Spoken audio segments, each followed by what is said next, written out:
ज्ञानतिमिरान्धस्य ज्ञानाञ्जनशलाकया चक्षुरुन्मीलितं येन तस्मै श्रीगुरवे नमः।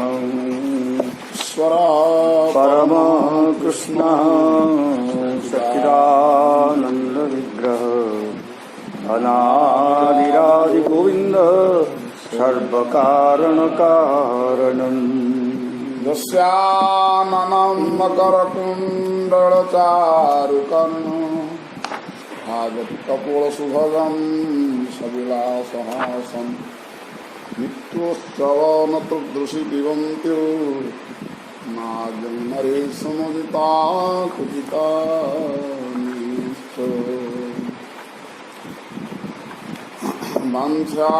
कल्पतरुभ्यश्च कृपासिन्धुभ्यैव च पतितानां पावनेभ्यो वैष्णवेभ्यो नमो नमः। ध्येयं सदा परिभवग्नमभीष्टदोहम् तीर्थास्पदं शिवगिरिं शरीं भृत्याहत्यं वन्दे महापुरुषते चरणारविन्दम् वन्दे महापुरुषते चरणारविन्दम् सुरेक्षितराज्यलक्ष्मीं जगदादरण्यं मायामृगं दयितं श्रीमन्निधानम् वन्दे महापुरुषते चरणारविन्दम् वन्दे महापुरुषते चरणारविन्दम् व्रजन्तमनुपेतमपेतकृत्यं द्वैपायनो विरहकातर आजुहाव पुत्रेति तन्मयतया तरवो विनेदु तं सर्वभूतहृदयं मुनिमानतोऽस्मि। यस्वानुभावमखिल श्रुतिसारमेघ अध्यात्मदीपमदितितीर्षतां तमोन्धं संसारिणां करुणया पुराणगुह्यं तं व्याससूनुमुपयामि गुरुं मुनीनां। जन्माद्यस्य जतन्मयादितरत चार्थेष्वभिज्ञः स्वराट् तेने ब्रह्महृदाय आदिकवये मुह्यन्ति यत्सूरयः तेजो वारिमृदां यथा विनिमयो यत्र त्रिसर्गो मृषा धाम्ना स्वेन सदा निरस्तकुहकं सत्यं परं धीमहि। धर्मः प्रोज्झितकैतवोऽत्र परमो निर्मत्सराणां सतां वेद्यं वास्तवमत्र वस्तु शिवदं तापत्रयोन्मूलनम्। श्रीमद्भागवते महामुनिकृते किं वा परेश्वरः सद्यो हृद्यवरोध्यते प्रकृतिभिः शुश्रूषुभिः तत्क्षणा निगमकल्पतरोर्गलितं फलं सुखमुखादमृतं द्रवसंयुतं पिबत भागवतं रसमालयं मुहुः रसिका भुवि भावुका। सत्यव्रतं सत्यपरं त्रिसत्यं सत्यसत्यमृतसत्यनेत्रं सत्यात्मकं त्वां शरणं प्रपद्ये। कात्यायनी महामाये महायोगन्यधीश्वरी नन्दगोपसुतं देवी पतिं मे कुरुते नमः। नमः परमहंसास्वादितचरणकमल चिन्मकरन्दाय भक्तजन मानस निवासाय श्रीकृष्ण चंद्राय वासुदेव कथा प्रश्न पुरुषस्त्री पुनाति भक्तार पुषकं शत्रुस्तत्पाद शरीरं यथा जय जय रमण जय जय नवल किशोर जय गोपी चित्तचोर प्रभु जय जय माखन चोर वैष्णवीर करी नमस्कार सकलीर पदधूलि देह मस्तके अमा हरिशरणम।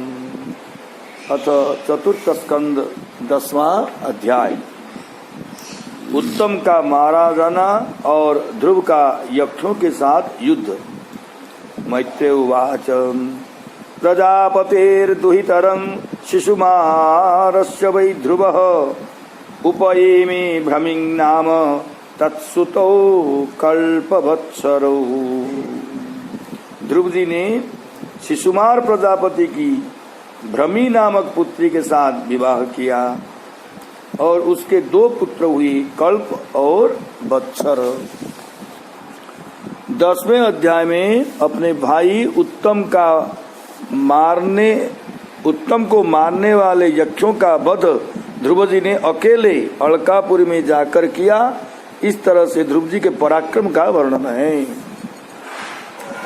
ईलायामपि भार्यायां वायोः पुत्र्यां महाबलः पुत्रमुत्कलनामानां योषिद्रत्नमजीजनत।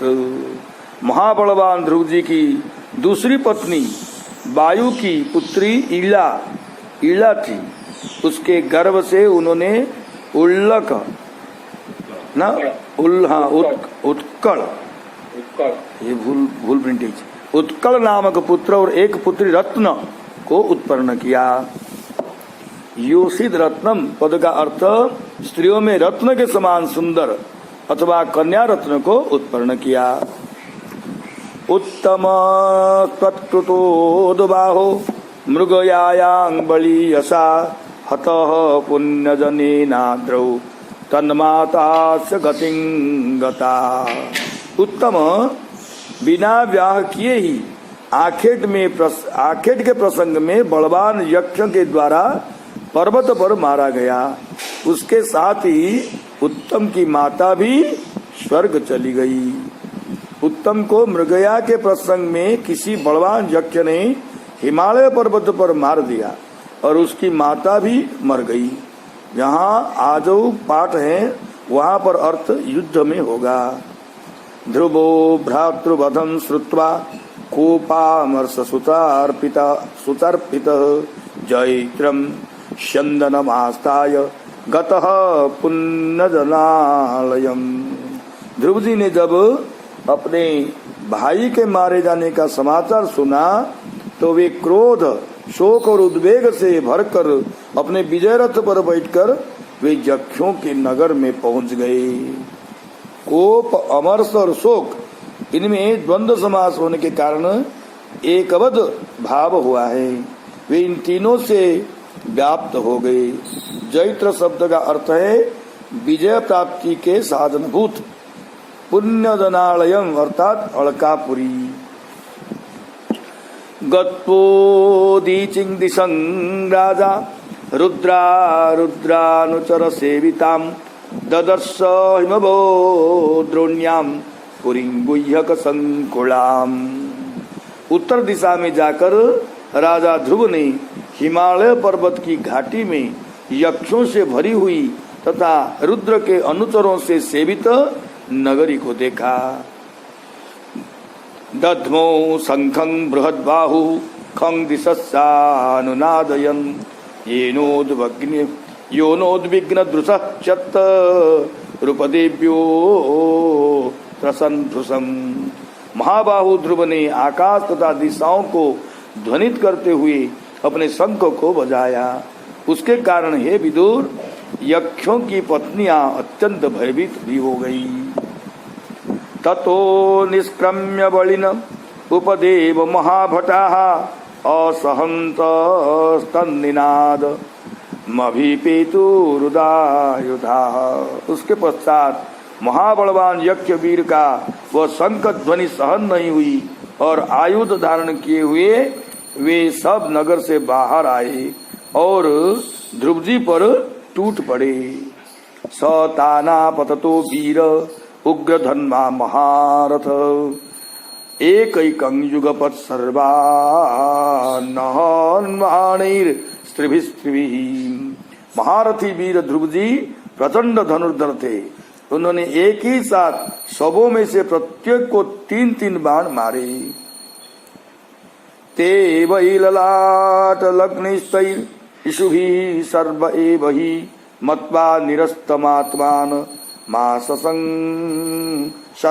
कर्म तत्सत तत्।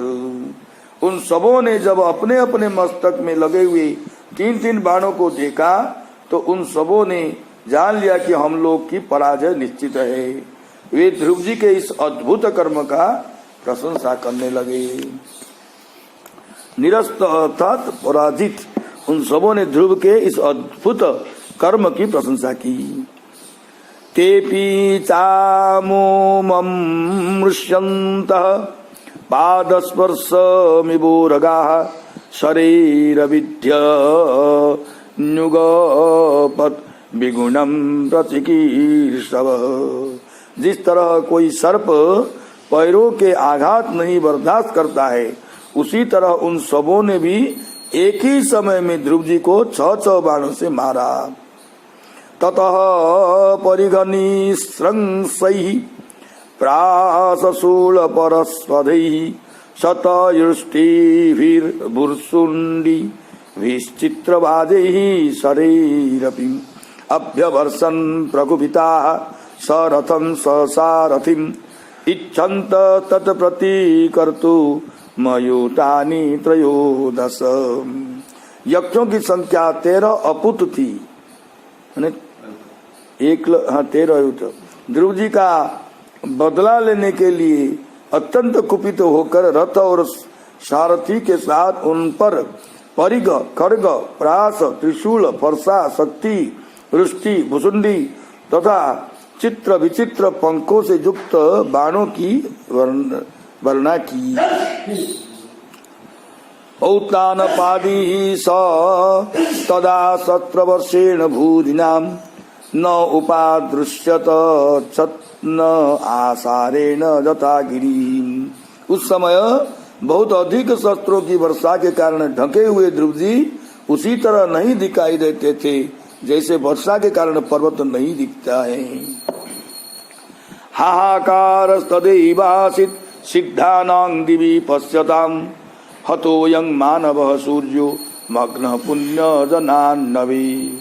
उस समय आकाश में स्थित होकर जो सिद्धगण इस दृश्य को देख रहे थे, आज इस दक्ष सेना रूप सागर में डूबकर यह मानव सूर्य अस्त हो गया।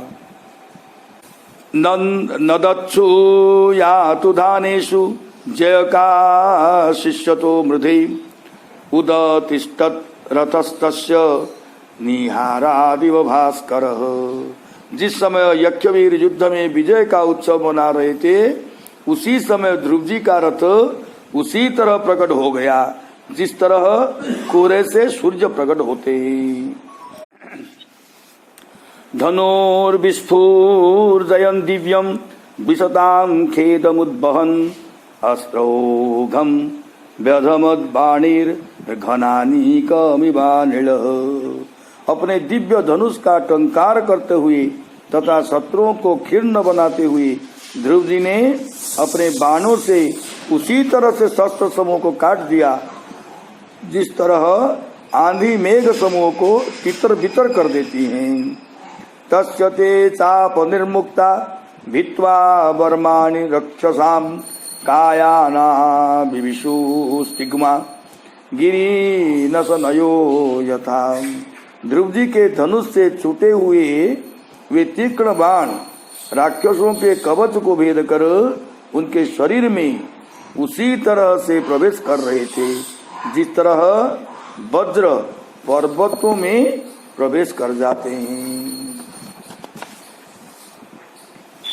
भल्लैः सच्चिद्यमानानां शिरोभिस्सारकुण्डलैः उरुभिर्हेमतालाभैर्दोर्भिर्बलयबल्गुभिः हारकेयूरमुकुटैर्रुष्णीशैश्च महाधनैः आस्कृतास्तारणभुवो रेजूर्वीरमनोहराः। भल्ल बाणों से कटे हुए मनोहर कुंडल मंडित शिरों से, ताल वृक्ष के समान वीरों की जंघाओं से, कंकण मंडित भुजाओं से, अत्यंत मूल्यवान हार, केयूर, मुकुट तथा पगड़ी से पटी हुई वीरों के मन को आकृष्ट करने वाली रणभूमि सुशोभित हो रही थी। हता वशिष्ठा इतरे रणाजिराद्रक्षो गणाः क्षत्रिय वर्यसायकैः प्रायो बिभृक्णावयवा विदुद्रुर्भूर्मृगेन्द्र विक्रीडत यूथपा इव। यो यक्ष किसी प्रकार जीवित बचे थे। वे क्षत्रिय प्रवर ध्रुव जी के बाणों से प्राय छिन्न भिन्न अंगों वाले होने के कारण युद्ध क्रीड़ा में सिंह से परास्त हुए गजराज के समान रणभूमि को छोड़कर भाग गए। अपश्यमानः स तदा तथाइनं महामृधे कंचन मानवोत्तमः पुरीं दिदृक्षन्नपि न विसद्भिषां नमाइनां वेद चिकीर्षितं जनः। नरश्रेष्ठ ध्रुव जी ने देखा कि उस विस्तृत रणभूमि में अब कोई भी शत्रु उनके सामने नहीं विद्यमान है। इसके पश्चात उनकी इच्छा अलकापुरी में देखने को हुई, किंतु वे नगरी में इसीलिए नहीं प्रवेश किए कि वे मायावी राक्षस क्या करना चाहते हैं, इस बात को मनुष्य नहीं जानता है। इति ब्रुवं चित्ररथः स्वसारथिं यतः परेषां प्रतियोग संकितः सुश्राव शब्दं जलधेरिवेरितं नभस्वतो दिक्षुरजोन्मदृश्यत। इस तरह से विचित्र रथ में बैठे हुए ध्रुव जी अपने सारथी से कह ही रहे थे और शत्रुओं द्वारा नवीन आक्रमण की आशंका से सावधान थे। उसी समय उनको समुद्र की गर्जना के समान आंधी का शब्द सुनाई दिया और उन्होंने दिशाओं में उठी हुई धूलि को देखा। मायावी क्या करने चाहते हैं, इस तरह से जब ध्रुव जी अपने सारथी से कहकर सावधान थे। प्रतियोग संकित का अर्थ है पुनः प्रयास की आशंका से युक्त थे। नभस्पत तद वायु का क्षणेनाच्छादितं व्योमं घनानीकेन सर्वतः विस्फुरत्तडिता दिक्षु त्रासयस्तनयितृणाम्। क्षण भर में ही मेघ समूह संपूर्ण आकाश में छा गया और हर दिशाओं में गड़गड़ाहट के साथ बिजली चमकने लगी। बभ्रुषु रुधिरौघाश्रु कपूय बिन्मुत्र मेधसः निपेतुर्गगनादस्य कबंधान्यग्रतो नघ। हे निष्पाप विदुर जी, मेघों से रक्त, कफ, पीव, विष्टा, मूत्र, चर्बी आदि की वर्षा होने लगी और ध्रुव जी के सामने ही आकाश से बहुत से धड़ गिरने लगे।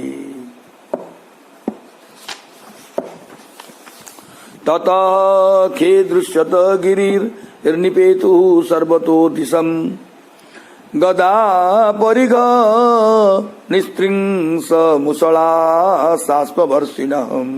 फिर आकाश में एक पर्वत दिखाई दिया और सभी दिशाओं में पत्थर की वर्षा के साथ गदा, पारिध, तलवार और मुसल गिरने लगे।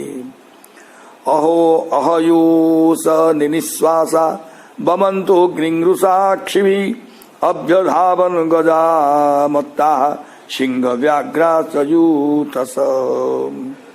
ध्रुव जी ने देखा कि बहुत से सर्प वज्र की तरह फुफकार मारते हुए और नेत्रों से आग उगलते हुए आ रहे हैं। झुंड के झुंड मतवाले सिंह और बाघ दौड़ रहे हैं। समुद्र ऊर्मिभिर भीमः प्लावयन् सर्वतो भुवम् आससाद महाह्लाद कल्पांत इव भीषण। प्रलय काल के समान भयंकर समुद्र अपनी लहरियों से सब ओर से पृथ्वी को डूबता हुआ और गरजता हुआ आते दिखा। एवं विधान्यनेकानि त्रासनान्य मनस्विनां सस्रुजुस्तिग्मगतयः आसुरिया माययासुरा। क्रूर असुरों ने इस प्रकार की बहुत सी अपनी आसुरी माया से बहुत सी कौतुकों को दिखाया जिससे कायरों का मन कांप सकता है। ध्रुवे प्रयुक्तामसुरै स्तांग मायामति दुस्तरां निशाम्य तस्य मुनयः समासंसन समागताः। यक्षों द्वारा ध्रुव पर प्रयोग की गई अत्यंत भयंकर माया को देखकर ध्रुव जी के कल्याण की कामना करते हुए मुनिगण आए। मुनय ऊचु औतान पादे भगवान स्तवसार्ंगधनुमा देवः कृणोत्व वनतार्ति हरो विपख्यान् जन्नामधेयमविधाय निशम्य चाद्वा लोकोञ्जसा तरति दुस्तरमंग मृत्युम।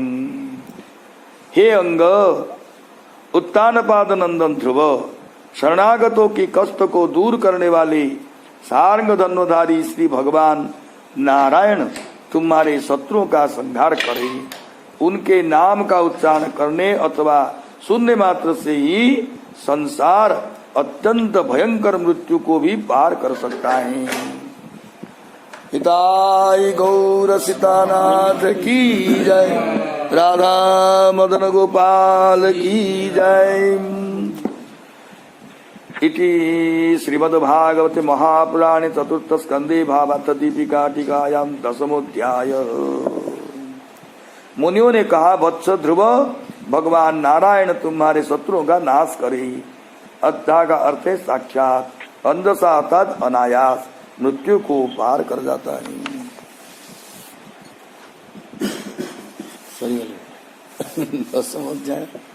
युद्ध काल 11वां अध्याय स्वयंभव मनु का ध्रुव को युद्ध बंद करने के लिए समझाना। मैत्रेय उवाच निशम्य गदतामेव मृषीणां धनुषी ध्रुव संदधे श्रमुपस्पृश्य यन्नारायण निर्मितम। विदुर जी, ऋषियों की इस वाणी को सुनकर ध्रुव जी ने आचमन करके भगवान नारायण के द्वारा निर्मित अस्त्र के अपने धनुष पर संधान किया। यक्षों का नाश देख कर मनु स्वयं आकर तत्वोपदेश करके ध्रुव को युद्ध करने से रोका। इस अर्थ का वर्णन 11वें अध्याय में किया गया है। इस तरह से कहने वाले ऋषियों के उपदेश को सुनकर आचमन करके भगवान नारायण द्वारा निर्मित अस्त्रों का संधान किया। संधीयमान एतस्मिन् माया गुह्यक निर्मिता क्षिप्रं विनेशुरु विदुर क्लेशा ज्ञानोदये यथाम।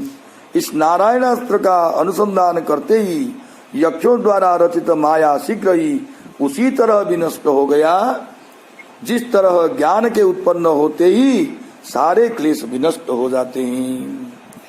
तस्यार शास्त्रं धनुषी प्रयुञ्जत सुवर्ण पुंका कलहंस वासस विनिश्रुता आविविशुद्विशद बलम यथा वनं भीमरवा शिखंडिनः। जब ध्रुव जी ने अपने धनुष पर ऋषि प्रवर नारायण के द्वारा निर्मित नारायणास्त्र का संधान किया तो उससे राजहंस के समान पक्ष वाले और सुवर्ण के समान फल वाला बाण निकले और वे शत्रुओं की सेना में उसी तरह प्रवेश कर गए जैसे केकारव करते हुए मयूर वन में प्रवेश कर जाते हैं। तैस्तिग्मधारैः प्रधनिं शीलीमुखैरितस्ततः पुण्यजना उपद्रुताः तमभ्यधावन् कुपिता उदायुधा सुपर्णमुन्नधफणा इवाहय। ध्रुव जी ने के ध्रुव जी के उन तीखी धार वाले बाणों ने शत्रुओं को बेचैन बना दिया।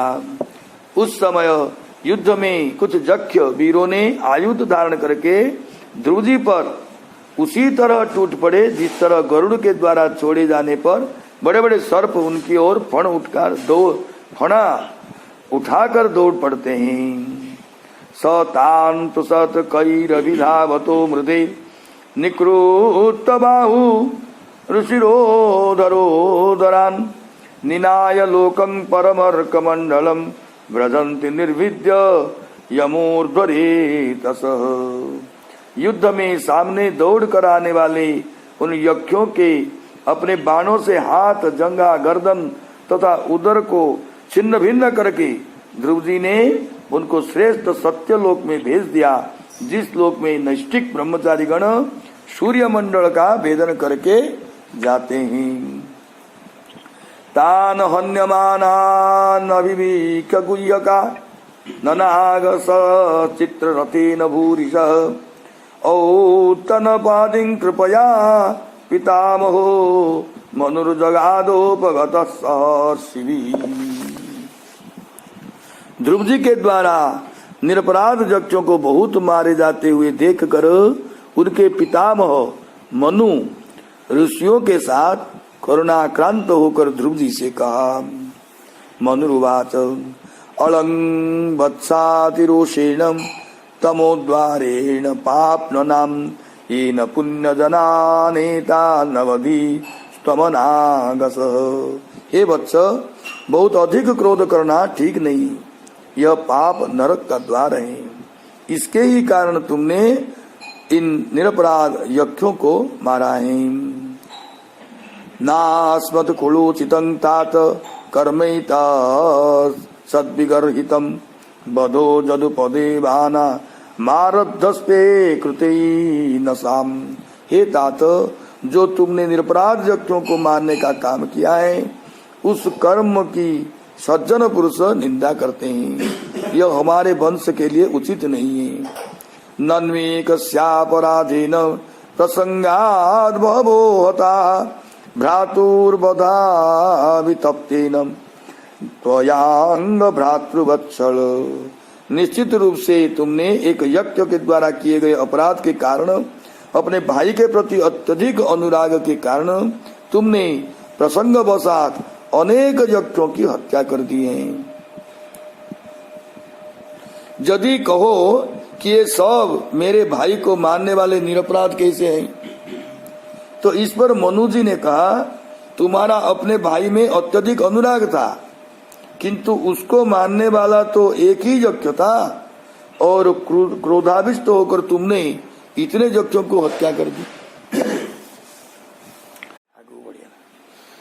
नायं मार्गो हि साधूनां ऋषिकेशानुवर्तिनां यदात्मानं परागृह्य पशुवद्भूत वैशसम। जड़ शरीर को ही आत्मा मानकर इसके लिए पशु के समान प्राणियों का वध करना, यह भगवान ऋषिकेश के भक्त साधुजनों का मार्ग नहीं है। सर्वभूतात्म भावेन भूतावासं हरिं भवान आराध्याप दुराराध्यम विष्णोस्तत्परमं पदम।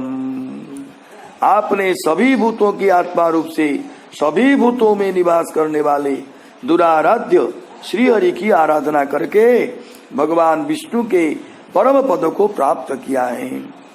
तुम तो बाल्यावस्था में साधु प्रकृति के थे, इस समय तुम उसके विपरीत कार्य कैसे किए?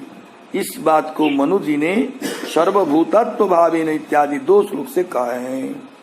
सत्वं हरेरनुध्यात तत्पुंसामपि संमत कथं प्रवज्यं कृतवान ननु शिक्षन् सतांव्रतम। तुमको तो श्री भगवान भी अपना प्रिय भक्त मानते हैं और भगवत भक्त भी तुम्हारा आदर करते हैं। तुम साधु जनों के पथ प्रदर्शक हो, फिर भी तुमने यह निंदनीय कर्म कैसे किया? तुम भगवान श्री हरि के हृदय में स्थित रहते हो और भगवत भक्तों को भी तुम सन्मत हो, फिर भी तुमने यह निंदित कर्म न जाने कैसे किया। तितिक्षया करुणया मैत्र्या चाखिल जंतुषु समत्वेन च सर्वात्मा भगवान संप्रसीदति। सर्वात्मा श्री हरि अपने से बड़े पुरुषों के प्रति सहनशीलता, अपने से छोटे पुरुषों के प्रति दया, अपने समान पुरुषों के प्रति मित्रता तथा समस्त जीवों के प्रति समता के भाव से प्रसन्न होते हैं।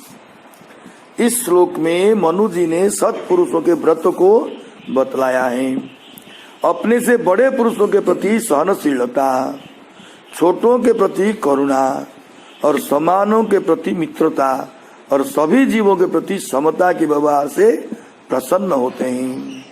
संप्रसन्ने भगवती पुरुषः प्राकृतिर्गुणी विमुक्तो जीव निर्मुक्तो ब्रह्म निर्वाण मृच्छति। श्री भगवान के प्रसन्न हो जाने पर जीव प्रकृति के गुणों, उसके कार्यभूत लिंग शरीर से छूटकर ब्रह्म पद को प्राप्त कर लेता है। सत्पुरुषों के व्रत का पालन करने से जब श्री हरि प्रसन्न हो जाते हैं तो जीव प्राकृत गुणों से मुक्त हो जाता है और उसके कार्यभूत जीव अर्थात लिंग शरीर से छूट जाता है और सुख स्वरूप ब्रह्म को प्राप्त कर लेता है।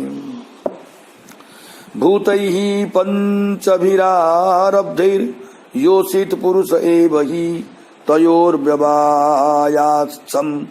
भूति योषित पुरुषयोरिह। देह के रूप में परिणत हुए पंच महाभूतों से ही स्त्री और पुरुष का आविर्भाव होता है और इस श्लोक में स्त्री पुरुष के समागम से ही दूसरे स्त्री पुरुष उत्पन्न होते हैं। यदि तुम कहो कि इसने मेरे भाई को मारा है तो उसके विषय में मनु जी कहते हैं इस समय आत्मा का भाई और पुत्र आदि से संबंध नहीं है और न उनमें परस्पर में हंतृत्व इत्यादि हैं। इस बात को भूत ही इत्यादि 10 श्लोक से बतलाते हैं। पंचभूत ही देह आदि के रूप में परिणत हो जाते हैं। इस देह के ही स्त्री और पुरुष रूप से प्रसिद्ध हैं।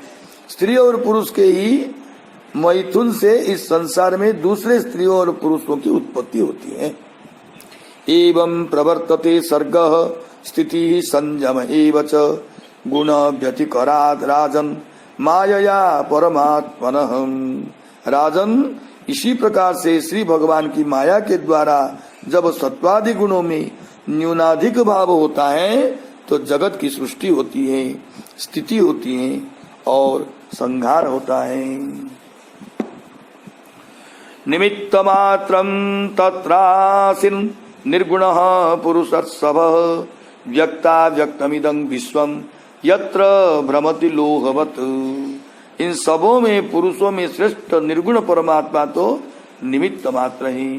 जिस परमात्मा में यह कार्य कारण रूप जगता उसी तरह घूमता रहता है जिस तरह चुंबक के आश्रय से लोहा घूमता है। यदि कहे कि शरीर और गुण दोनों जड़ हैं, वे कैसे सृष्टि आदि के कारण हो सकते हैं?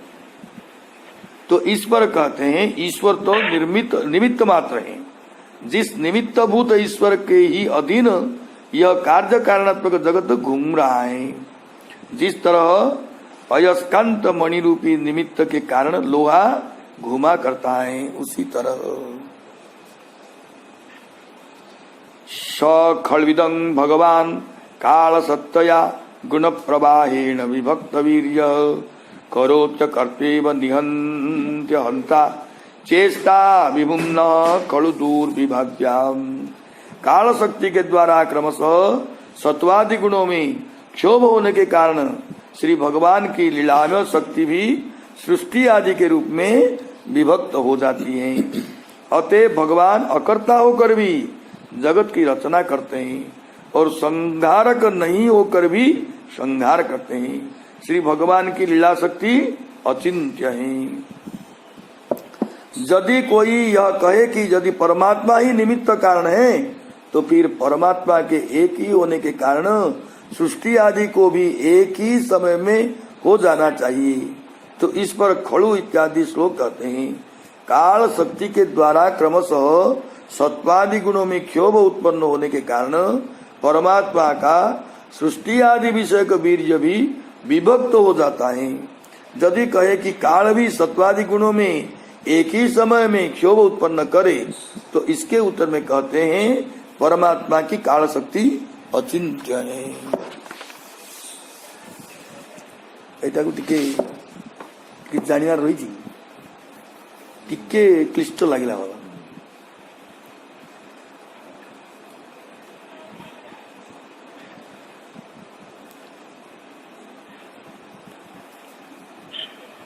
माने ये प्रश्न है तुम कहीं माने निरपराध ये मारिल तो सेठी से कहते यदि तुम कहो कि इसने मेरे भाई को मारा है तो उसके विषय में मनु जी कहते हैं इस समय आत्मा का भाई और पुत्र आदि के संबंध नहीं है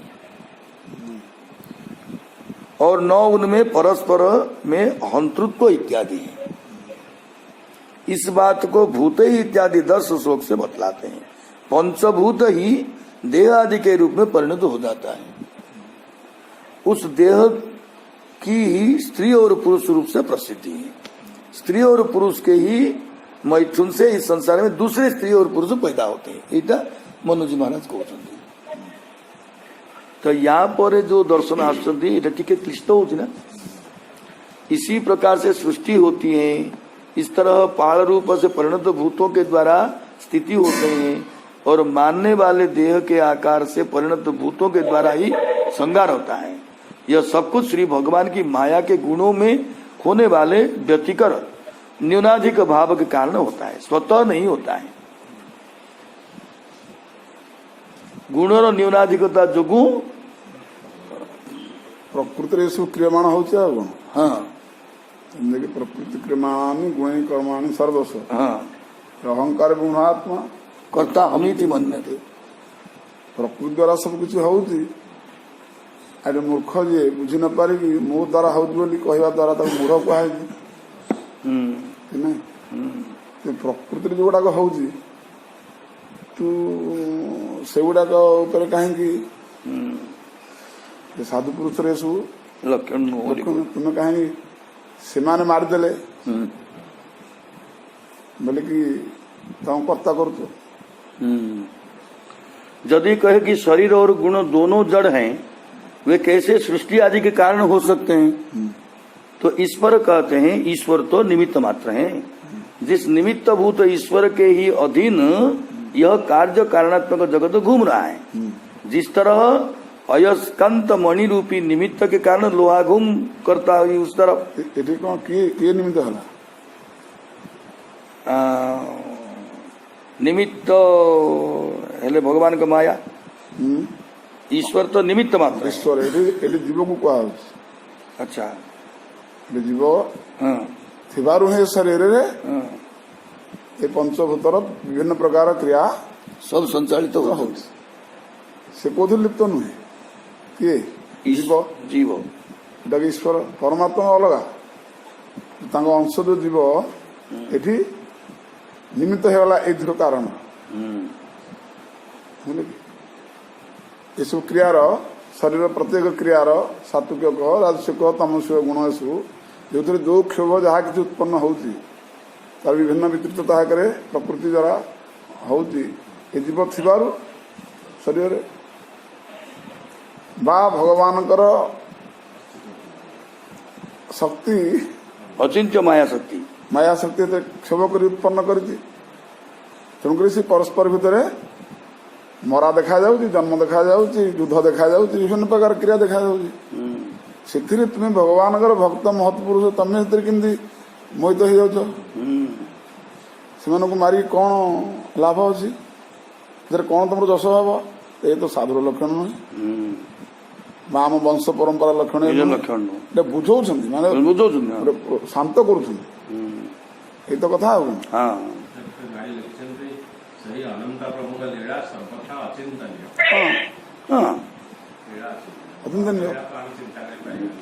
जिस निमित्त भूत ईश्वर के अधीन यह कार्यक्रम जगत भगवान ने भी गीता भगवान अधीन करता अर्जुन है निमित्त से तो नारायण उभय था ଏ ନର ରୂପ ଧାରଣ କରି ସେ ନାରାୟଣ ରୂପ ଧରିଛନ୍ତି। ତେଣୁ ଏଠି ଭଗବାନ ତ ପରମାତ୍ମା ତ ଭଗବାନ, ତାଙ୍କର ଅଂଶ ଯୋଉ ଜୀବ ଏଠି ନିମିତ୍ତ, କିନ୍ତୁ ଅର୍ଜୁନ ନିମିତ୍ତ, ଏଠି ଇନ୍ଦ୍ର ନିମିତ୍ତ। ଆଉ कौन असुविधा है? काल शक्ति के द्वारा क्रमशः सत्वादि गुणों में क्षोभ होने के कारण हाँ श्री भगवान के लीलामय शक्ति भी सृष्टि आदि के रूप में विभक्त हो जाती है। वो तो हो जाती है। अतएव भगवान अकर्ता होकर भी जगत की रचना करते हैं, संहार करते हैं। हाँ हाँ, श्री भगवान की लीला शक्ति अचिंत्य अचिंत्य है, अचिंत्य। काल तो भगवान खुद। यदि कोई कहे कि यदि परमात्मा ही निमित्त कारण है तो फिर परमात्मा के एक होने के कारण सृष्टि आदि को भी एक ही समय में हो जाना चाहिए। तो इस पर खड़ू इत्यादि श्लोक कहते हैं काल शक्ति के द्वारा क्रमशः सत्वादि गुणों में क्षोभ उत्पन्न होने के कारण परमात्मा की सृष्टि आदि विषय का वीर्य भी विभक्त हो जाते हैं। हाँ यदि कहे कि काल भी सत्वादि गुणों में एक ही समय में क्षोभ उत्पन्न करे तो इसके उत्तर में कहते हैं परमात्मा की काल शक्ति अचिंत्य है। न्याय प्रतिद्वंदी प्रतिद्वंदी न्याय चली कौन प्रतिद्वंदी कला मो इच्छा से कौन रहा कथा आगू बढ़ियो कथा। तेणु भगवान का इच्छा जो जहाँ है कहीं तुम इच्छा कौन पे इच्छा कि पचार तेणु से तुम शरण हो कहीं से जो पर तुमको बुझे बुझे दौथे से पर्यंत ही बुझ जो अचिंत्य लिखिदे बास चुप हो जार अच्छे आ कौन तुम चिंतार वस्तु से नुहे। अर्जुन एत बड़ धनुर्धारी जो से ब्राह्मण आसिक गाड़ी कले मोर संतान सब जन्म है मात्र के राजा है कि कर्म कर राजा ये पाप कर्म कर मोर संतान सब संतान पड़े जन्म होगा कुआडे जाऊँ किसी पता मिलूनी ये कारण राजार कारण दोष लगे अपराध लगे ये सब हो गाड़ी अर्जुन सिन्हा उत्तेजना होती निज गांडीव को ही ये साक्षी रखिला पर हाँ कि बासुदेवर निंदा तो सही पारे ना कि बासुदेव ठारू निजर शक्ति सामर्थ्य गांडीव को ही उच्च कले कि नहीं कि अहंकार देखले देखा द्वारा से सबु जगह ही बुली जाइए आग जाकि तो सर देकी बाड़ कर रखिदे को बाटे जाऊँ कौन देखा सी भी कौ बाट आसी कौन बोले तार से पता पाइले मिललानी पुणी बुलले कुआडे गले से तो आगुटी जहाँ कुआ शब्द शुणुले कुआ शब्द भी शुभिलानी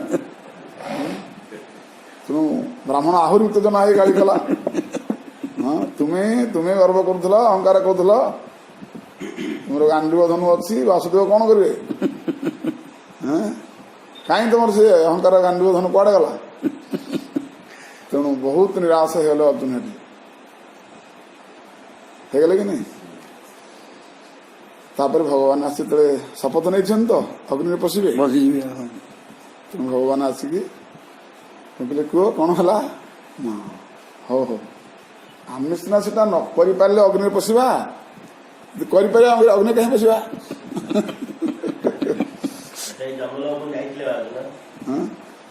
तेणु भगवान पुणे धरिकी चलले जोटा कि अर्जुन पक्ष अगम्य थिला कि नहीं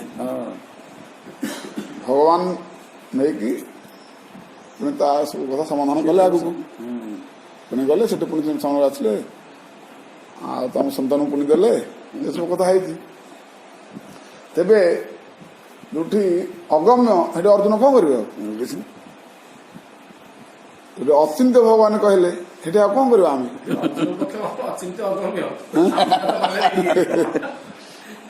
तेणु अचिंत्य जो लगे भगवान को शरणागति हो बस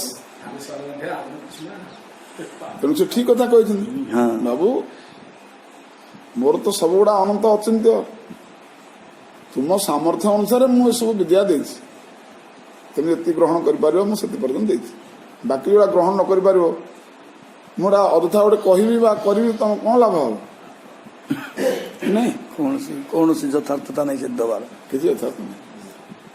ତେଣୁ ଯେତିକିଟା ମହିମା ମୋର ମୁଁ ପ୍ରକାଶ କରୁଛି ସେତିକି ମହିମା ବି ତୁମର ଧୈର୍ଯ୍ୟ ସାମର୍ଥ୍ୟ ନାହିଁ ତାକୁ ଗ୍ରହଣ କରିବା ପାଇଁ, ଅଛି କି? ନା। ନାହିଁ। କହୁଛି ଏବଂ ପ୍ରତ୍ୟକ୍ଷରେ ଦେଖେଇଛି। ସୂର୍ଯ୍ୟଙ୍କୁ ଆମେ ସବୁବେଳେ ଦେଖୁଛେ ନା ନାହିଁ? ତାରା କଣ ଦେଖୁଛେ ନା ନାହିଁ? କଣ ଚିନ୍ତାଟା କରିପାରୁଛି ତାଙ୍କ ବିଷୟରେ? ପବନ, ଅଗ୍ନି, ଜଳ, ଆକାଶ ସବୁ ଦେଖେଇଛି ନା ନାହିଁ ତୁମକୁ? ତମେ କଣଟି ଚିନ୍ତା କରିପାରୁଛ ତାଙ୍କ ବିଷୟରେ? ଏସବୁ ପ୍ରକୃତିର କାମ, ଆଉ ତା ଉପରେ ମୋ କାମ ସବୁ ଅଛି ପୁଣି। ସେ ବିଷୟରେ ମୁଁ କହିଲେ ତମେ କଣ ବୁଝିବ? ନାଇଁ ନାଇଁ ନାଇଁ, ତୁମ ସାମର୍ଥ୍ୟ ଦେଖିକି ମୁଁ ସେଟା କହୁଛି, ସେତିକିରେ ତୁମେ ସନ୍ତୋଷ ହୁଅ ଏବଂ ମତେ ଜାଣ। ଖାଲି ମତେ ଜାଣିଗଲେ ସବୁ ହେଇଗଲା କି ନାଇଁ? ହଁ। ତେଣୁ ଯୋଉଠି ଅଚିନ୍ତ୍ୟ ଲେଖିଲେ ସେ କହୁଛନ୍ତି ଆମର ଆଉ ଚିନ୍ତାର ବସ୍ତୁ କଣ? ଚିନ୍ତା ତ ଆମର ନାହିଁ ସାମର୍ଥ୍ୟ, ଆଉ ଚିନ୍ତା କରିବା କଣ? ବାସ୍ ସରିଗଲା, ଆଗକୁ ଚାଲ। सोऽनन्तोऽन्तकर कालो अनादिरादिकृतव्यय जन्म जनेन जनयन मारयन मृत्युनांतकम। वे परमात्मा काल स्वरूप और निर्विकार हैं। स्वयं वे अनंत होकर भी जगत का अंत करते हैं तथा स्वयं अनादि भी होकर जगत की सृष्टि करते हैं। वे एक जीव से दूसरे जीव को उत्पन्न करते हैं और मानने वाले को भी मृत्यु के द्वारा मरवा कर उसका संहार कर देते हैं। यदि कोई यह कहे सृष्टि करने का तथा पालन करने का काम तो माता पिता करते हैं और मानने का काम राजा आदि तथा चोर आदि करते हैं, न कि यह सब ईश्वर करते हैं, ये पूर्व पक्ष। इस पर मनु जी कहते हैं सोनंत इत्यादि, अर्थात परमात्मा ही पिता इत्यादि के द्वारा पुत्र आदि के उत्पन्न कराकर सृष्टि करने का काम करते हैं और मानने वाले चोर आदि को मृत्यु के द्वारा मरवाकर परमात्मा उनका संहार आदि करते हैं। परमात्मा स्वयं अनंत और अनादि है, उनकी शक्ति कभी क्षीण नहीं होती है, अतः वे अव्यय हैं। अयं भाव इत्यादि पिता इत्यादि स्वयं दूसरे से उत्पन्न है, अतः वे पुत्रादि की उत्पत्ति से स्वतंत्र कारण नहीं है, अपितु पिता इत्यादि का भी नियमन ईश्वर ही करते हैं। वे संपूर्ण जगत के कारण हैं। तुम जो पक्षरे पूर्व पक्ष सब कर भगवान तार उत्तर आसो जोटा तुम प्रभु करुच से तुम्हें माता तुम्हें पिता तुम्हें बंधु तुम्हें सखा मु सबकि गति भर्ता प्रभु साक्षी निवास शरण प्रभव प्रलय स्थान निधानम बीजम अव्ययम। मु तो सबकि तुम दृष्टांत कौन दौच मत यार ये कम तार से कम तार से कम मोर तो सबू मु तो सबू मोर तो सब कम मु सब कर मु छुट्टी करुच्ची से मकड़ा पोक कथा कहना बुढ़ियाणी कौन जाल बिछाए से तीन टा कम कर से छुट्टी करुच्ची बास करुच्ची खाई दौर टाणी नहीं जाऊँ निज भर पूरे दौर ये सब दृष्टान्त। तेणु भगवान एक बुझिले सारी क्रिया ठार ही होती किमती अनासक्त रोचंदी एटा हूँ महान महत्वपूर्ण कथा कह जानिबार कह जहा कि कह ये सबकि एत बड़ सृष्टि कर्ता है कि अकर्ता है अच्छा आम साधारण गोटे इटा पर ही कि कर्ता पणिया जाऊनी एति खाली बुझा कथा ना कौन आ भर रहस्य रोचे बस रहस्यटा से अरे से एत बड़ सृष्टि अकर्ता गोटे इटा पर अकर्ता रही पारे न वै स्वपक्षो स विपक्ष एव बापदस्य मृत्योर्विशतः समं प्रजाः तं धावमानमनुधावन्त्यनीशा यथा रजां सनीलं भूत संघाः। काल स्वरूप परमात्मा संपूर्ण सृष्टि में समान रूप से प्रविष्ट हैं। उनका न तो कोई अपना पक्ष है और न कोई विपक्ष है। सभी जीव अपने अपने कर्मों के अनुसार काल की गति का अनुसरण करते हैं और अपने अपने कर्मों के अनुसार सुख दुख आदि कर्म के फलों को भोगते हैं। इस तरह करने वाले परमात्मा में विषम भाव की भी संभावना नहीं की जा सकती है, क्योंकि उनमें पक्षपात का अभाव है। इस बात को नवा इत्यादि 2 श्लोक में मनु जी ने कहा है। परमात्मा स्वयं काल स्वरूप है और संपूर्ण सृष्टि में समान रूप से प्रविष्ट है। काल भगवान में समता रहने पर भी उसकी विषमता जीवों द्वारा पूर्वकृत कर्म वशात होती है। इस बात को मनु जी दृष्टांतोपन्यास पूर्वक कहते हैं। कर्मों के परतंत्र रहने वाले सभी जीव काल की गति का अनुसरण करते हैं। यह उसी तरह से होता है जिस प्रकार आंधी के चलने पर धूल वायु की गति का अनुसरण करती है। उसमें जैसे धूल के अंधकार, प्रकाश, जल, अग्नि आदि में प्रवेश करने में वायु में कोई विषमता नहीं होती है, उसी प्रकार के सुख दुख उपभोग में विषमता होने पर भी परमात्मा में किसी भी प्रकार की विषमता नहीं होती है। ये जो विषमता क्या देखा जाऊँ परमात्मा तो नहीं। विषमता ही जदिव प्रकृतिर संघर्ष रे उत्पन्न होची,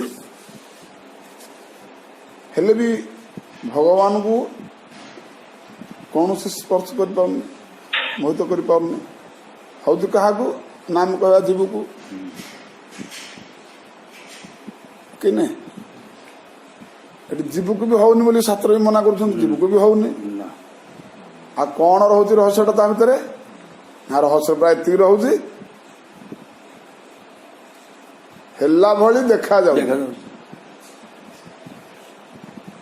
एतिक रहस्य ता भितर रोचे ना परमात्मा को होची ना जीव को होची। एतिक मात्र जीव ऊपर टिके भार हो जाउची, जीव को देखा जाउची। कौन पे देखा जाउची ना जीव जो दिन बुझियो मो ऊपर जने परमात्मा अच्छा से दिन देखा कि नहीं। अरे एति जीव बुझा कथा जे जाना कथा जे अरे मोर मु तो गोटे भगवान गोटे कौन अणु अणु अंश जोटा कि अग्नि जो बाहर कौन है स्फुलिंग अग्नि काया केते स्फुलिंग काया केते से उड्डिकी जाऊ जाऊ केते 4 फुट जाइथबो चली जीव स्फुलिंग जीवर शक्ति हूँ सामर्थ्य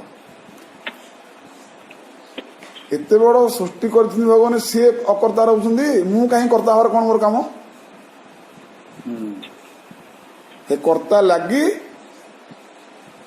ए प्रकृति देखा जाऊँ देखा जाऊँ बोली कि अनुभूति होनी तार देखा जाऊँ बोली अनुभूति होनी एटा सत्य बोली अनुभूति हो कहीं तार कारण एकमात्र मो पर जन परमात्मा अच्छा परमात्मा अंश ये जिनटा पाखे से समय ना जो समय से हो गला से समय आ देखा जीवन कि आ सत्य बोली किसी जिनस ना से प्रकृतिर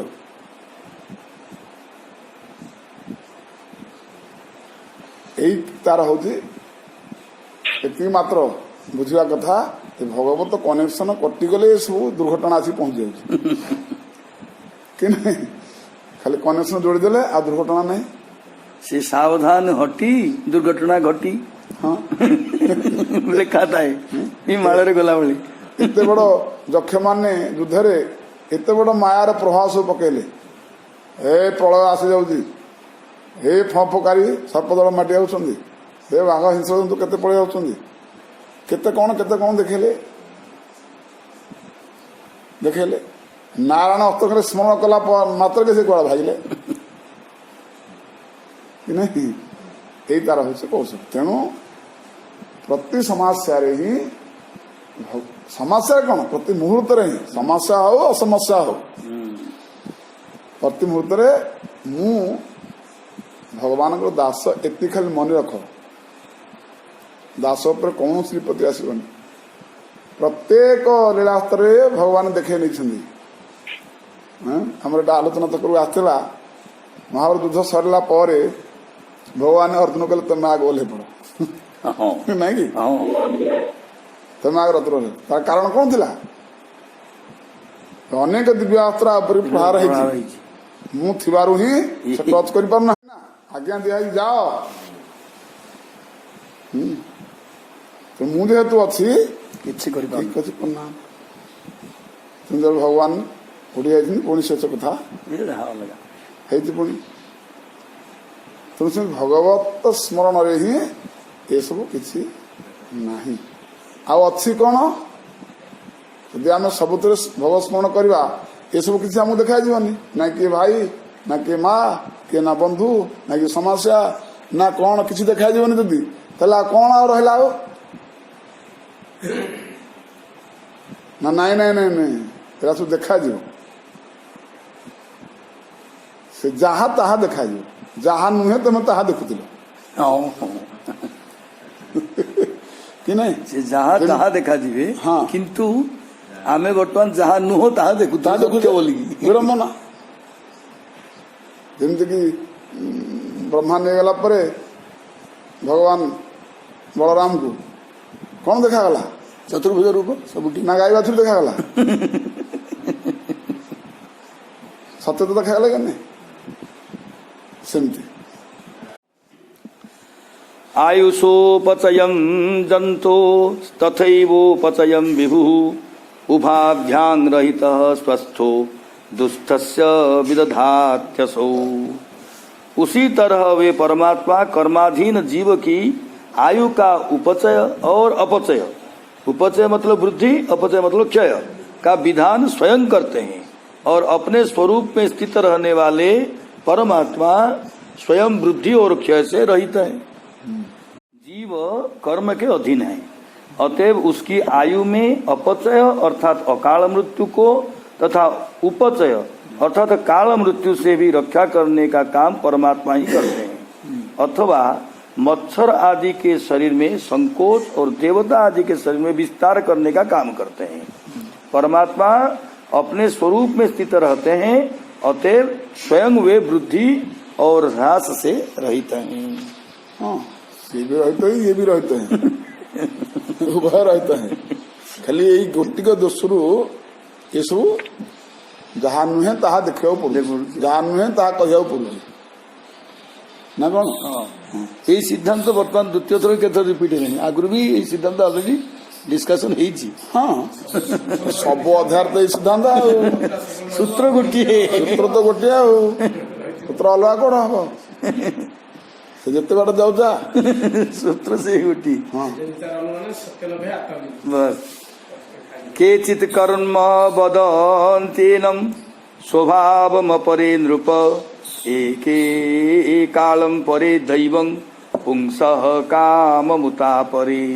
हे राजन, इस परमात्मा को ही मीमांसक कर्म कहते हैं, चार्वाक स्वभाव कहते हैं, वैशेषिक काल कहते हैं, ज्योतिषी दैव कहते हैं और काम शास्त्री काम कहते हैं।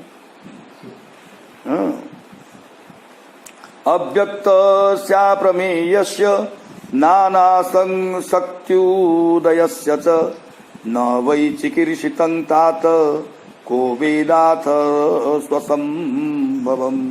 हे तात, वे ईश्वर इंद्रियों के अथवा प्रमाण के विषय नहीं हैं, उनसे ही महदादि अनेक शक्तियों की उत्पत्ति भी होती है। उन अपनी उत्पत्ति स्थान स्वरूप ईश्वर को कोई भी नहीं जानता है। यदि कोई कहे कि कर्म इत्यादि तो स्वरूपतः जड़ है, अतएव उनमें तो स्वरूपतः भी भिन्नता है, अतएव यहाँ यह कैसे कहा जा सकता है कि परमात्मा को सब लोग स्वीकार करते हैं। इस पर मनु जी कहते हैं परमात्मा अव्यक्त और अप्रमेय हैं, अर्थात वे न तो किसी इंद्रियों के विषय बनते हैं, इसलिए वे अप्रमेय भी हैं, अर्थात किसी प्रमाण के भी विषय नहीं है, फिर भी उनकी सत्ता है, क्योंकि उनसे ही महदादि अनेक शक्तियों का उदय होता है। वे परमात्मा सभी जीवों के उत्पत्ति स्थान स्वरूप हैं। उन परमात्मा की चिकित्सा को कोई भी नहीं जानता है। अद्धा यह पाठ मानने पर अर्थ होगा साक्षात कोई नहीं जानता है। अतः तत्व का ज्ञान नहीं होने के कारण ईश्वर के विशेषणांश के विषय में विवाद है। श्रुति भी कहते हैं का अद्धा वेद इत्यादि, अर्थात उस परमात्मा को कौन साक्षात जानता है, किसने उस परमात्मा का उपदेश दिया, किससे यह सृष्टि होती है। प्राचीन देवता इसका परित्याग करने में असमर्थ हैं, और कौन जानता है कि ये परमात्मा किससे उत्पन्न हुई। प्रश्न न चैते पुत्रक भ्रातुर हंतारो धनदानुगा विसर्गादानयो स्तात पुंसो दैवंगी कारणम। हे वत्स, ये कुबेर की अनुचर तुम्हारे भाई को मारने वाले नहीं है। मनुष्य के जन्म और मरण का कारण तो ईश्वर है। हला एटा तार फाइनल टा एटा केही काहार मरणर कारण नहुंती, केही काहार जन्म कारण नहुंती, केही काहार समस्यार कारण नहुंती। निजर जन्म मरण समस्या ही निजे ही कारण ना, नहीं निजे ही कारण। एटा बुझिगला परे, एटा बुझिगला परे तार स्थिति कौन हो ना, मो बेता किछि नाही। जदि कि समस्या अच्छी समस्या मु ना कि किंतु भगवान को सेटा ब्रह्मांकर कार्य, शिवंकर कार्य, विष्णुर कार्य। ना मु से ब्रह्मा, मु से विष्णु, मु से सेमिति जीवर स्थिति आसो कौन जो निजु से बुझीज सबुर कारण मु अन्य नुहति। मो दुखर कारण मु, सुखर कारण मु, परमात्मा प्राप्तिर कारण मु, सब समस्या कारण मु निजे से बुझीज ए कथा। ताले ता पाखरे आ शत्रु बोली मित्र बोली कौन सी द्वंद्व रहा कि किसी रहा तापर स्थितिटा कौन तार ना मो बते किसी ना मो बते किसी ना से किए कहूँ ना खोद भगवान ही कहूँ। जदि कहते तापर कौन हम ना तापर कौन हम जो शंका नहीं सन्देह नहीं तो प्रेम हम आ कौन हम। सब जिनस अच्छी को जिनस किसी कुआड़े पलैबनी, सब जिन अच्छी। तापर जो भाव अबुझापण जो भाव सब जहाँ नुहे ता प्रतीक सब होता है सेटा सब कटिगला पर प्रेम आसीगला। से प्रेम हूँ अपराकृत प्रेम। अपराकृत माने कौन से केवल दबार इच्छा आनिबार किसी इच्छा ना, ये हूँ अपराकृत प्रेम। राधाकृष्ण अपराकृत प्रेम कौन, राधा सब चाहती सेवा करने, सेवा पाइबा नहीं। से कृष्ण से चाहते सेवा करने पाइबा नहीं। यही तो हूँ तार भावार्थटा। रसास्वादना कौन, यही हूँ तार रसास्वादन।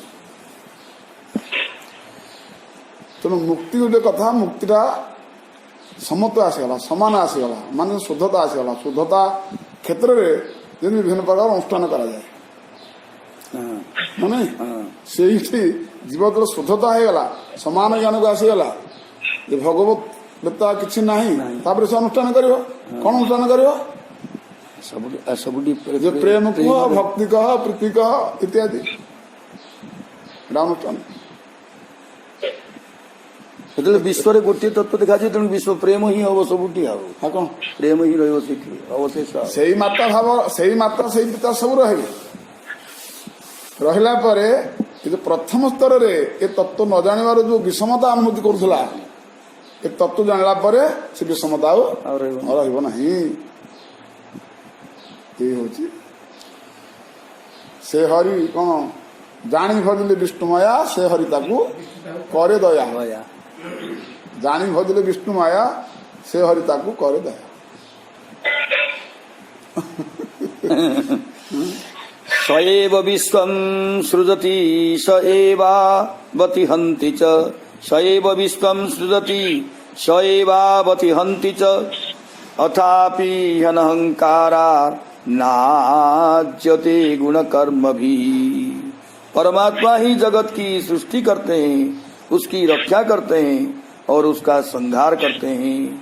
फिर भी अहंकार युक्त नहीं होने के कारण वे उसके गुणों और कर्मों से लिप्त नहीं होते हैं। हला से तो जेमिति जो सूत्र लिप्त होना हांती तार किछ अभाव पड़ जाउची अभाव पड़ जाउची कि तार तले सेही सूत्र भी आमको बताउछंदी तमे भी से सूत्र रह तमरो भी किछ अभाव होबनी ना।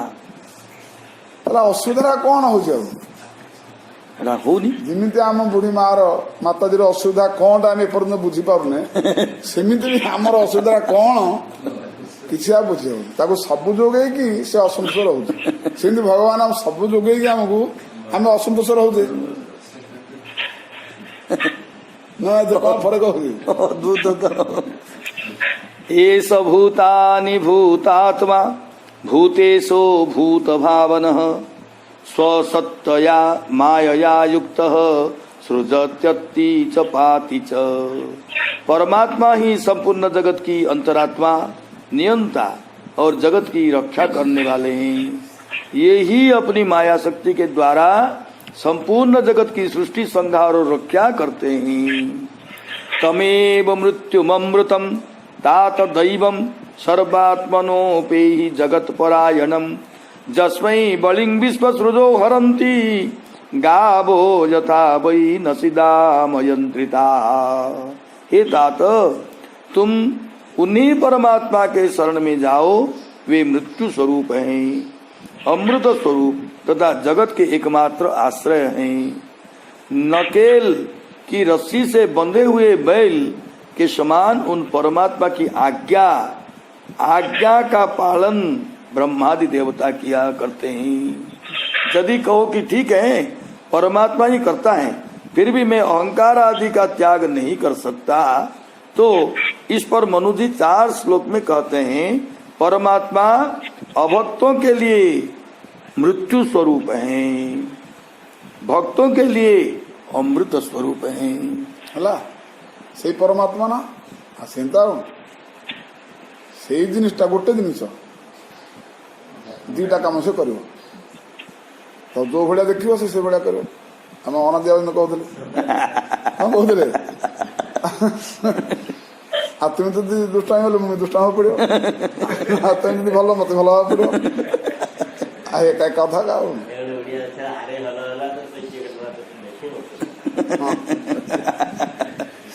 तुम उन परमात्मा की शरणागति करो। तमेव में एवकार निर्धारणार्थक है। नकेल में बंधे हुए बैल के समान विश्व स्रष्टा ब्रह्मादि देवता भी परमात्मा की आज्ञा रूपी यंत्र में बद्ध हैं और वे उन्हीं का आराधना करते हैं।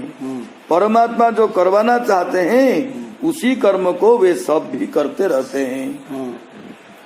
जह 5 वर्षो जननी त्वं विहाय मातुः सपत्न्या वतसा भिन्न मर्मा वनम गतस्तपसा प्रत्यगक्ष माराध्य लेभे मूर्ध्नि पदम त्रिलोक्या तमेन मंगात्मनि मुक्त विग्रहे व्यपाश्रितं निर्गुणमेकमक्षरम् आत्मानमन्विच्छ विमुक्तमात्मदृगु यस्मिन्निदं भेद मसत् प्रतीतये।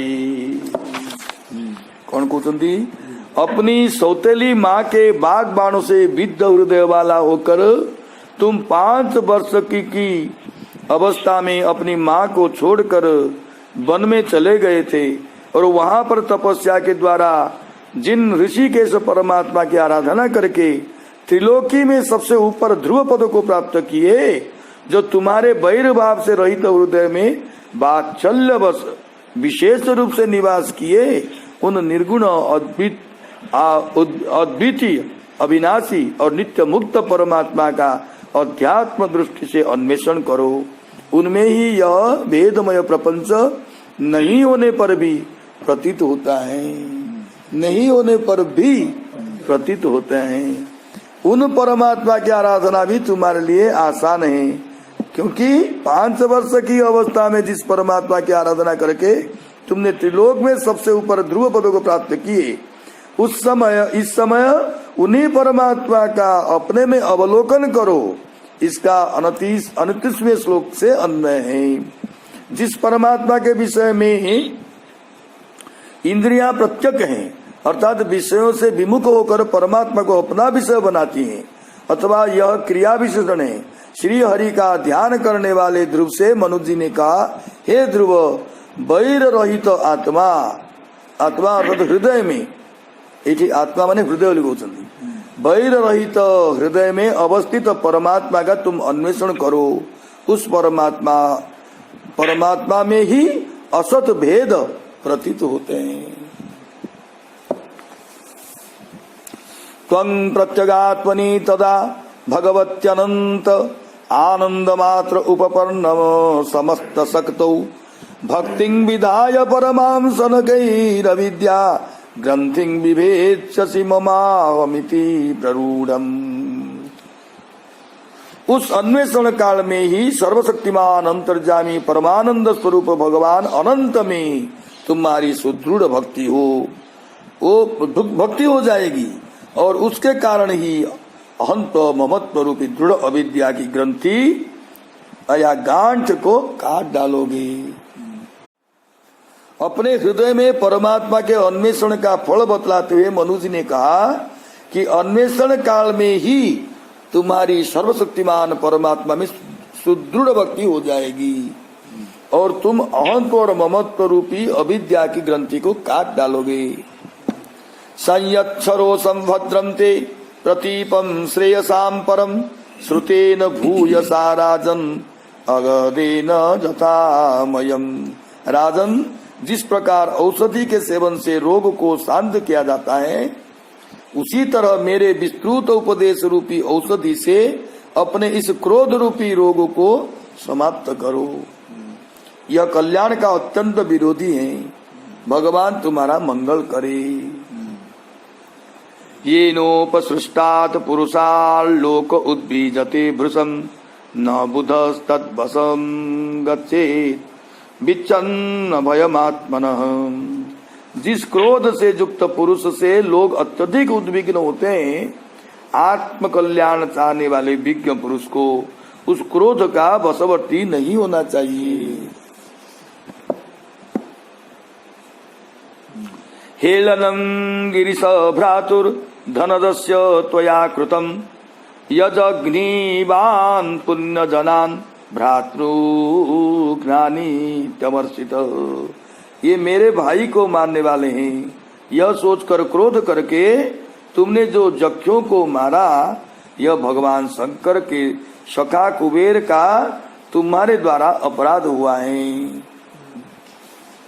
दूसरी बात यह कि तुमने यह निषिद्ध कार्य किया है कि तुमने जक्षों को मारकर शंकर जी के सखा कुबेर का अपराध किया है। अच्छा, तं प्रसादय वत्सासु सन्नत्या प्रश्रयोक्तिभिः न जावन महताम तेजः कुलंगनो भी भविष्यति। हे वत्स, जब तक महापुरुषों का तेज हमारे वंश को आक्रांत नहीं करता है, उससे पहले ही तुम विनम्र भाषण और विनय के द्वारा उनको प्रसन्न कर लो। एवं स्वायंभुवः पौत्र मनुषास्य मनुर्ध्रुवं तेनाभिबन्धितः साक ऋषिभिः स्वपुरं जजौ। इस तरह स्वयंभुव मनु अपने पौत्र ध्रुव को उपदेश देकर ऋषियों के साथ अपने लोक में चले गए। इति श्रीमद्भागवते महापुराणे चतुर्थ स्कंदे 11ोऽध्याय। बड़ा सुंदर उपदेश देइछन्ति। निश्चय, निष्ठा, प्रतिष्ठा, ध्रुव सनातन तापर किसी नाही, ध्रुव अटल अटल, ये सब भगवान विशेषण सब तांक पाखरे तांक स्थिति रे तांको स्थान देले। एटा हूँ कौन ध्रुवर अर्थ होती है, भाव होती है। ଆକ୍ରମଣ କଲେ ଧ୍ରୁବଜାଇ ଲକ୍ଷ୍ମୀ ଆକ୍ରମଣ କଲେ ଯୁଦ୍ଧ ହେଲା ତାଙ୍କର ତାପରେ ଦୃଢ଼ ନିଷ୍ଠତା ପାଖରେ ଦୃଢ଼ ନିଶ୍ଚୟତା ପାଖରେ କି ବାହାର ସବୁ କୁବେର ସମ୍ପର୍କ ସବୁ ଅଛି ସବୁ ଆକ୍ରମଣ କରିବେ ସବୁବେଳେ ଆକ୍ରମଣ ଲାଗିବ ଧ୍ରୁବ ହିଁ ସବୁବେଳେ ଧ୍ରୁବ ତ ଧ୍ରୁବ ଆଉ ଇଏ ଦୃଢ଼ ନିଶ୍ଚୟ ଭଗବାନଙ୍କର ସବୁ ତାଙ୍କ ପାଖରେ ସବୁ ଇଚ୍ଛା এইটা বুঝনি যে এটি স্বয়ম্ভ মনু আসিকি ধ্রুবଙ୍କୁ ଏ କଥା ବୁଝେଇଲେ ଏବଂ ଯୁଦ୍ଧରୁ ବିରତ କରିକି ନେଲେ। এটা ବୁଝନି ଯେ ଧ୍ରୁବ ଏଥିରେ ଅଭିଜ୍ଞ ଥିଲେ ବୋଲି ସେ ଜାଣିଛନ୍ତି ସେ କଥା କାହିଁକି ନା ସେ ଜଣେ ରାଜା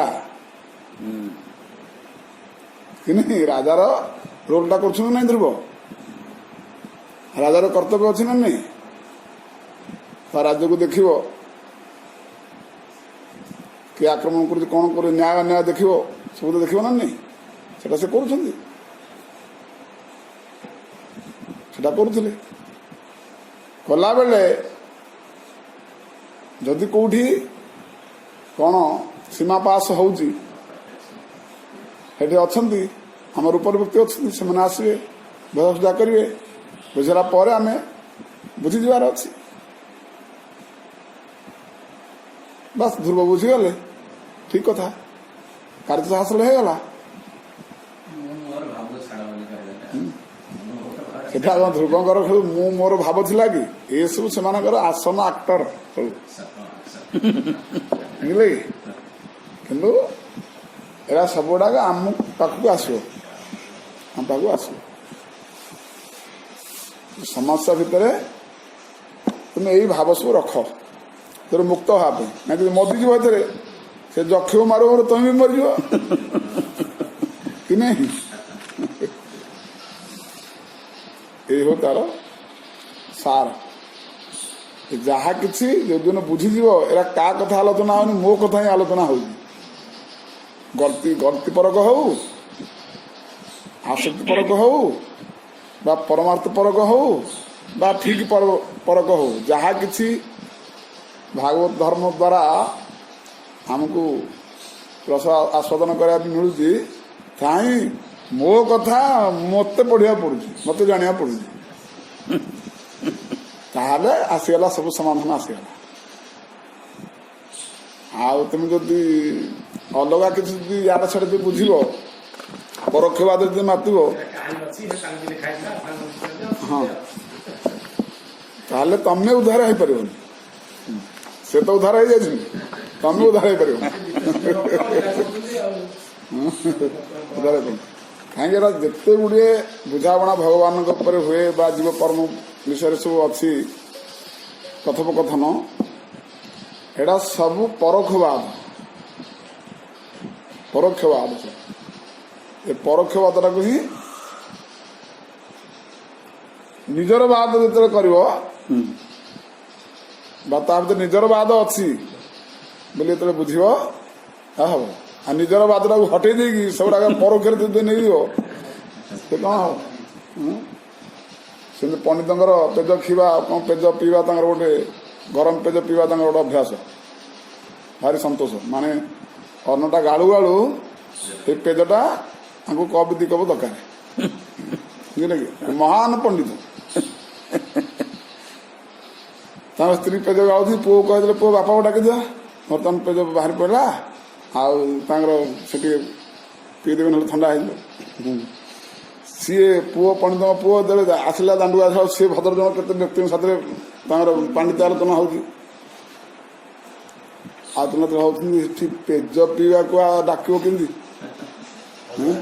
ଏତେ ବଡ ପଣ୍ଡିତ ପେଜ ପିଉଛନ୍ତି ବୋଲି ଯଦି ଶୁଣିବେ ଅନ୍ୟ ଲୋକ ସେ କ'ଣ କହିବେ ତେଣୁ ସିଏ ତାକୁ ଗୋଟେ ଚାଲାକି ପଣ୍ଡିତଙ୍କ ପୁଅ ତ ଚାଲାକି ଅର୍ଥରେ ଡାକିଦେଲେ ଆଉ ସେ କୋଉ ଗରମ ଦେଶରୁ କୋଉ ଲୋକ ଆସିଛନ୍ତି ବର୍ତ୍ତମାନ ସେ ଆପଣଙ୍କ ଅପେକ୍ଷାରେ ଅଛନ୍ତି ତାଙ୍କର ଥୋଡ଼ା ଜରୁରୀ ଅଛି ଆପଣଙ୍କ ସାଥିରେ ସାକ୍ଷାତ କରିବା ପାଇଁ ଆଉ ଯଦି ଆପଣ ଡେରି କରିବେ ବୋଲେ ସେ ପୁଣି ଶୀତଳପୁରକୁ ପଳେଇବେ ଏମାନେ ବୁଝିଲେ କ'ଣ ଯୋଉମାନେ ସେ ଶୁଣୁଥିଲେ ଆରେ ଅନ୍ୟ ଆମେ ଯେମିତି ଆସିଥିଲେ କିନ୍ତୁ ଜାଣିବା ପାଇଁ ଅନ୍ୟ କୋଉ ସେ ବି ଅଛନ୍ତି କେତେ ଅପେକ୍ଷାରେ ଅଛନ୍ତି ତେଣୁ ସେଥିପାଇଁ ତାଙ୍କ ପୁଅ ଡାକୁଛନ୍ତି ହଉ ହଉ ହଉ ତାଙ୍କ କଥା ବୁଝିକି ଆସନ୍ତୁ ଆମେ ଅପେକ୍ଷା କରୁଛୁ ଆଉ ଗରମେଶ୍ୱର ପୁରା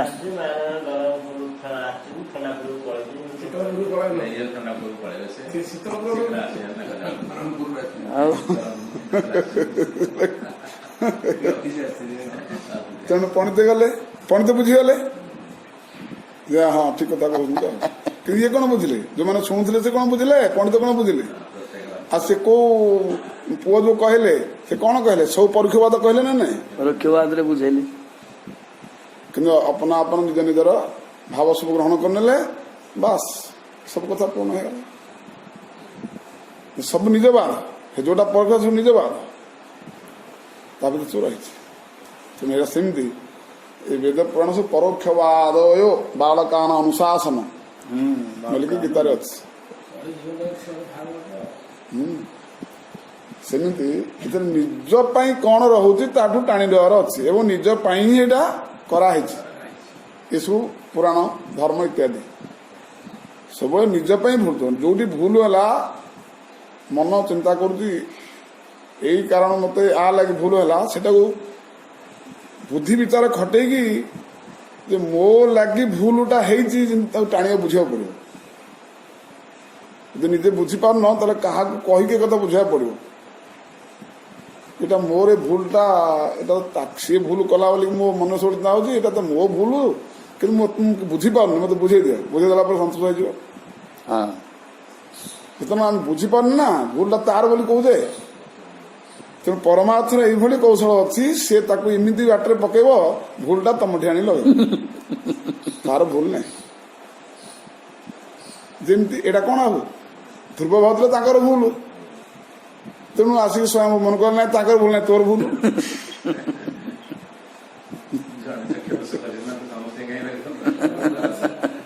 ଏଇ ହଉଛି ସାଧୁର ଲକ୍ଷଣ ଆଉ ଭଗବାନ ଚାହୁଁଛନ୍ତି ସେଇଟା ବି ତମେ ଖାଲି ନିଜ ଉପରକୁ ଆଣିଗଲେ ଆଉ ଭୁଲ ଫୁଲ କିଛି ନାହିଁ ଆଉ ନାଇଁ ତୁମର ଭୁଲ ଅଛି ନା ଯୋଉ ଆଗେ ଭୁଲ କରୁଥିଲ ତାର କରିଛନ୍ତି ଭୁଲ ଜିନିଷ କିଛି ନାହିଁ ସେତେବେଳେ ଯୋଉଦିନ ତୁମେ ଭାବିଦେବ ଏସବୁ ମୋ ଦ୍ୱାରା ଗଲତି ହେଇଗଲା ଯୋଉଦିନ ଭାବିଦେବ ଆତ୍ମାର ସହିତ ହୃଦୟର ସହିତ ଭାବନା ଆସିଗଲା ଆଉ ଭୁଲ ତମଠି ଅଛି ନା ତାଠି ଅଛି ସେ କୋଉଠି ନାହିଁ ତାର ସ୍ଥାନ କୋଉଠି ନାହିଁ ଆଉ ଯେତେ ପର୍ଯ୍ୟନ୍ତ ନିଜ ପାଖକୁ ନ ଆଣୁଛ ଜିନିଷ ଗୁଡାକ ବାହାରେ ଛାଡୁଛ ସେ ଦ୍ୱନ୍ଦ୍ୱ ପ୍ରତିଦ୍ୱନ୍ଦ୍ୱ ଏସବୁ ଚାଲିଥିବ ଚାଲିଥିବ ତାର ସମାଧାନ କିଛି ନାହିଁ ଆଜି ଏତିକି ହେଇଥାନ୍ତୁ ଶ୍ରୀ ଗୁରୁମାନ ଗୌର ହରି